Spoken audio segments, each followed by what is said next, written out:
Buenas noches, aquí estamos de nuevo en el nuevo año con Vamos al Punto. Y nuestra intención es, como de costumbre, continuar compartiendo con ustedes información y análisis que les ayuden a interpretar nuestra realidad y trazar el camino. Por supuesto, ante todo quisiera desearles lo mejor en el año que comienza. Y vamos al punto. Para visorar el futuro, ante todo, tenemos que revisar el camino recorrido a fin de iluminar mejor la ruta que nos espera. Nosotros, en consecuencia, hemos hecho una recopilación de los principales episodios, sobre todo aquellos que pueden tener una incidencia o tienen una incidencia hacia el futuro. Como tenemos limitaciones de tiempo, pues no vamos a hacer un análisis exhaustivo de todos los hechos. Necesariamente tenemos que seleccionar y por consiguiente algunos hechos quedarán de lado. La segunda consideración que queremos hacer es que en términos de análisis político, en el caso de Nicaragua, hay que incorporar algunas claves de interpretación que no son tradicionales para otros países o para otras latitudes. En primer lugar, debemos incorporar en el análisis político en Nicaragua la paranoia del grupo en el poder. Es un elemento que preside buena parte de sus decisiones, buena parte de sus acciones. Desconfían de todo mundo, incluso de sus seguidores y al mismo interior de la cúpula en el poder. La paranoia es una clave de interpretación. La segunda clave, que tampoco es tradicional, es el sadismo. Muchos analistas, periodistas internacionales a veces se preguntan por la lógica de algunas acciones que no pueden explicarse. La explicación está en el sadismo. ¿A qué nos referimos con sadismo? A ese impulso maligno de causar el mayor sufrimiento a las víctimas. Cómo ensañarse y provocar, como decíamos, el mayor sufrimiento posible en las víctimas de las actividades represivas. No bastan las actividades represivas en sí mismas si no se acompañan de una dosis para provocar un mayor sufrimiento. Y en tercer lugar, otra clave de interpretación, y esto quedó claro a lo largo de este año, es la determinación funesta del grupo en el poder de imponer a los nicaragüenses una nueva dinastía. La voluntad dinástica es pues otra clave de interpretación de los hechos del 2023, pero también hacia lo que viene. Pasamos entonces a los hechos. El primero es el más reciente, el brutal atropello, la brutal embestida represiva en contra de distintos segmentos de la Iglesia Católica. Como sabemos, ha sido noticia internacional el encarcelamiento de obispos acompañado del ensañamiento en Monseñor Álvarez, el encarcelamiento de sacerdotes y religiosos, pero también hay que incorporar entre las víctimas a la feligresía católica, que ha visto cercenado su derecho a expresar sus creencias en procesiones, en manifestaciones religiosas. Pero también debemos incluirnos dentro de las víctimas todos los nicaragüenses, porque la libertad religiosa, la libertad de culto, la libertad de creer es un derecho inherente, una libertad inherente a la democracia. ¿Qué ha pretendido la dictadura con esta embestida represiva? No vamos a caer en especulaciones, sino que referirnos a la consecuencia más visible. Evidentemente, esta embestida está, en primer lugar, inspirada por el afán totalitario de la dictadura de controlar todo espacio, incluso la conciencia de las personas, con independencia de la edad, del género, etc. Y ellos están conscientes de la influencia que se tiene sobre la inmensa mayoría de los nicaragüenses por parte de la Iglesia. Entonces, el ánimo central es debilitar esa influencia, eliminando de distinta forma a los liderazgos más influyentes dentro de la feligresía católica. Este es un curso de acción que seguramente seguirá dando que hablar a lo largo del 2024. En segundo lugar, importa señalar que a pesar del discurso, se ha profundizado la dependencia con Estados Unidos, la dependencia económica con Estados Unidos, por la vía de esta decisión que tomaron de encadenar el valor del Córdoba al valor del dólar, por la vía de los flujos masivos de remesas familiares, por la vía de las inversiones y por la vía del comercio exterior. A contrapelo del discurso antiimperialista, ha continuado profundizándose la dependencia económica de Estados Unidos. Relacionado con esta realidad está igualmente las expresiones públicas de Ortega de alianzas con países, con gobiernos adversarios de Europa y de Estados Unidos. Así ha hecho ostentación de una presunta alianza con Rusia. Estuvo en Nicaragua el presidente de Irán, supuestamente afianzando los lazos de cooperación con ese país, y donde más énfasis ha puesto es con China. Todavía no está claro si estos acuerdos son cuentos chinos, ¿verdad? Igual que con El Salvador, igual que con Honduras, igual que con otros países, o si en realidad son acuerdos de fondo. El tiempo y el corto plazo, más que el largo, lo dirán. Un cuarto hecho a señalar es la elección de Sheinis Palacios como Mi Universo. En cualquier otro país, este es un tema más bien relacionado con la población que sigue estos certámenes, y cuando se gana el concurso, pues se transforma en un hecho nacional. En el caso de Nicaragua, la dictadura lo transformó en un hecho político y en un hecho represivo. La población nicaragüense, agobiada económicamente, socialmente, políticamente, sintió como una brisa fresca, refrescante, la elección, este triunfo, porque en realidad es un triunfo de carácter universal, y salió a celebrar el triunfo de manera espontánea, enarbolando ¿qué? El símbolo nacional, la bandera azul y blanco. La dictadura, que pretendía manipular, como intenta siempre con deportistas, con celebridades nicaragüenses, pretendió manipular ese triunfo.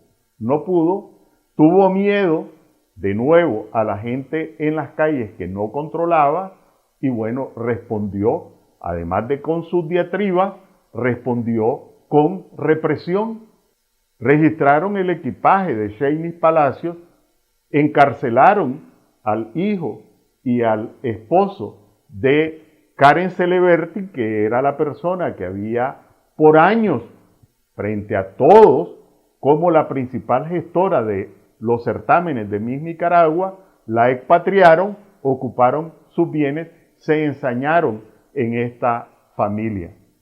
Entonces, un hecho que realmente refrescó, alimentó la autoestima de la población nicaragüense para la dictadura, fue motivo de represión, pero también de amargura, una amargura que destilaron en los medios de comunicación. ¿Qué otro hecho relevante podemos señalar? Bueno, la dictadura escaló, subió un escalón muy alto en materia de medidas represivas. Volvieron con todo su aire funesto las confiscaciones, el despojo de bienes tanto a ciudadanos, los 222 excarcelados, los 94 exiliados, pero también fueron despojados de propiedad organizaciones no gubernamentales, humanitarias, gremiales, deportivas, artísticas, etc. Al igual que universidades como la UCA, el INCAE y otras universidades privadas. Pero a la par de la confiscación, también la dictadura instauró otras medidas represivas. El despojo de la nacionalidad, que tampoco se encuentra contemplado en la legislación nicaragüense. ¿Cuál es la intención de la dictadura con escalar las medidas represivas? Oficializar la política del terror. Es un régimen terrorista. Lo que pretenden es sofocar, contener la inconformidad, el malestar, el rechazo, la resistencia, que ya saben que existe por la vía del terror, por la vía del miedo. Miedo a que te saquen del país, miedo a que te quiten tus bienes, miedo a que te encarcelen, miedo a perder el empleo, miedo a perder los créditos, miedo a perder tu propiedad, en fin, el terror como política oficial. Otro hecho que es importante igualmente tener en cuenta es, volvemos a la materia económica, el papel de las remesas familiares. Llegaron en el 2023 casi a 5.000 millones de dólares. Nicaragua ahora encabeza la lista de países en América Latina en materia de dependencia de las remesas familiares. Aproximadamente el 30% del Producto Interno Bruto está generado por las remesas. Algo así como decir que de cada 3 tortillas que nos comemos los nicaragüenses, una de esas tortillas es resultado del trabajo, del sacrificio, de los desvelos, del sufrimiento de los nicaragüenses en el exterior. Esas remesas le sirven a la dictadura para hacer ostentación de los índices macroeconómicos, también son útiles para la economía familiar y para la economía de las empresas, pero son la principal evidencia del fracaso de la gestión económica y social de la dictadura. Las migraciones masivas son la evidencia más palpable del fracaso económico y social de la dictadura. La aberración es que este fracaso en su correlato tiene esos flujos masivos de remesas. También hay que agregar a este punto que la dictadura se ha transformado en traficante internacional de migrantes, no solo con facilitar el tránsito de haitianos, cubanos y de otras nacionalidades de América Latina, sino que ahora tiene un carácter transatlántico. Ellos pretenden mostrarse como un factor de perturbación para Estados Unidos, pero además rentar de ese tráfico que no solo incluye a estos vuelos expresos internacionales, sino que a esquilmar a los pobres que transitan por el territorio nacional, despojándolos de entre 150 y 200 dólares de manera absolutamente ilegal. Parte de una nueva forma de traficar con personas. Pero no podemos dejar de mencionar también los siguientes hechos. Por un lado, por primera vez, después de 16 años de ejercicio omnímodo en el poder, pudieron notarse algunas fisuras en el bloque de poder. No solo fue descabezado el aparato judicial con la defenestración de la presidenta Alba Luz Ramos y otros magistrados, sino que se estima en alrededor de 1.000 magistrados, jueces, funcionarios y trabajadores administrativos que fueron purgados del aparato judicial. Es la primera vez que ocurre y tuvo relevancia pública por lo masivo. Evidentemente hubo otros funcionarios, otros trabajadores en otros aparatos del Estado y alcaldías que sufrieron la misma suerte, pero que no tuvieron el mismo relieve público. A esto hay que agregar que en el 2023 apareció una nueva víctima de las acciones represivas de la dictadura. Los trabajadores del Estado, no solo los que fueron despedidos sin indemnización, sino que incluso hubo reformas legales, reformas laborales para castigar a los trabajadores públicos, despojándolos de derechos adquiridos. El más relevante fue con la indemnización por antigüedad, pero también hay que incluir, por ejemplo, los irrisorios ajustes salariales cuando se comparan con el aumento del costo de los alimentos en los últimos años. Pero además de el sojuzgamiento, el atropello a su dignidad al que se ven sometidos, lo nuevo en el 2023 fueron estas agresiones a sus derechos laborales. El otro tema que interesa resaltar es que se profundizó el aislamiento internacional de la dictadura. Sin embargo, junto a esa profundización, incluso con gobiernos de izquierda como Chile, como Colombia y varios otros gobiernos que marcaron distancia con Ortega, también se reveló el límite o las limitaciones de la comunidad internacional para actuar frente a este nuevo tipo de regímenes. Ortega sacó a la OEA de sus instalaciones en Nicaragua, Ortega sacó a la representación de la OEA de sus locales en Nicaragua, atropelló todos los convenios existentes a nivel interamericano y la consecuencia fueron declaraciones, se salió impunemente.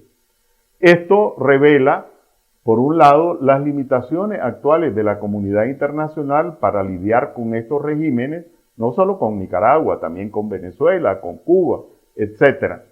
Pero también puso de relieve de nuevo que si bien la comunidad internacional tiene un papel que desempeñar, la responsabilidad fundamental es de los nicaragüenses. Y con esto paso al último tema que quiero comentar.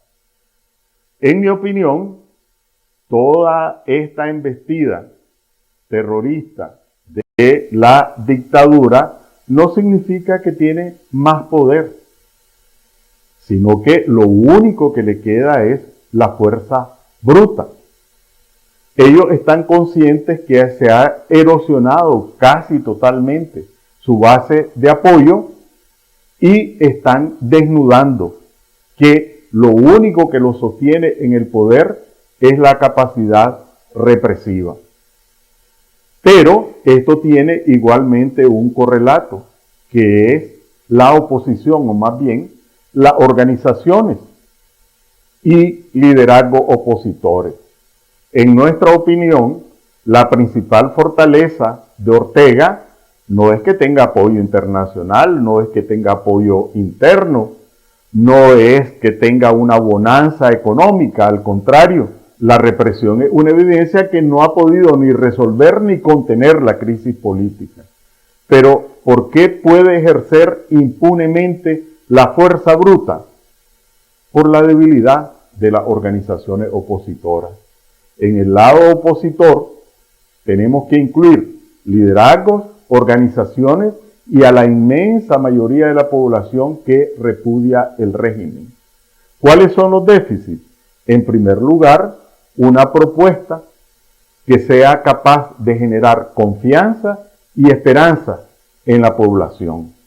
En segundo lugar, una organización, llámese como se llame, ¿verdad? Alianza, coalición, como se llame, que junte a los sectores democráticos, Aquí creo que nos hemos engañado hablando de unidad. Realmente la unidad o la alianza debe ser entre los sectores democráticos, no aquellos que adversan más a sectores que se oponen a Ortega que al mismo régimen de Ortega. Y eso se ve en las redes. Son más enemigos de gente que está en la lucha en contra de la dictadura que contra la dictadura misma. En esto no incluye a los que están infiltrados que hay, infiltrados que hacen su trabajo en favor de la dictadura, sino que aquellas personas u organizaciones que por ceguera, por miopía, por odio o por una interpretación ideológica, pues prefieren adversar a quienes están en la misma acera que quienes están en la acera de enfrente. Entonces decíamos, una propuesta, una organización, una estrategia. Mientras no tengamos organización, mientras no tengamos propuesta, mientras no tengamos una estrategia que logre despertar o que logren despertar confianza y esperanza de la gente, pues la cuesta va a ser más empinada, más espinosa, más difícil. Uno de los pasos decisivos que debemos esmerarnos en concretar en el 2024 es forjar esta organización, alianza, como decíamos, coalición, que sea capaz de enarbolar una propuesta, que sea capaz de diseñar y ejecutar una estrategia que despierte la confianza y la esperanza de los nicaragüenses. Así cerramos nuestro análisis. Seguramente se nos quedaron temas, pero pensamos que todos los que mencionamos están, aunque no estén todos los que son. Cerramos de nuevo renovando nuestros deseos de bienestar en el 2024 y seguimos con Vamos al Punto. Que pasen buenas noches.